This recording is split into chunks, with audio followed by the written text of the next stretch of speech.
તારીખ 2/11 સાંજે 6 વાગ્યાથી વરસાદ ચાલુ થયો છે।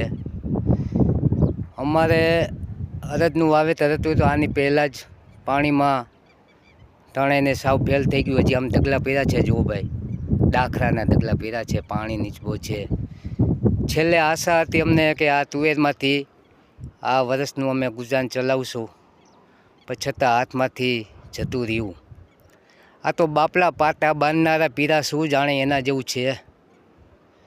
કાંઈ સરકાર સહાય કરે તો આ અમારું વરસ કાંઈક રાહત મળે એમ। અમે આ વર્ષમાં 2 વખત આંસુ આવ્યા હતા, એક ગરમ આંસુ આવ્યા અને એક ઠંડા આંસુ આવ્યા। ઠંડા આંસુ આવ્યા હતા કે જ્યારે સારા વરસાદ થયા અને મોલ સારા હતા ત્યારે દરેક ખેડૂતના મનમાં હતું કે આપને વણ કંઈનું કંઈ થોડા જાજુ કરશું। કોઈને એમ થયું કે ડુકરાને રોજડા બહુ પરેશાન કરે છે તો તાર ફિનિશિંગ કરશો। કોઈ ખેડૂતના મનમાં એવા વિચાર હતા કે આપને નાના મોટું મકાન કરશો। કોઈ ખેડૂતના મનમાં એવો વિચાર હતો કે ખેતીમાં કાંઈ સુધારો કરશો। પણ આ બધું તો જતું રહ્યું।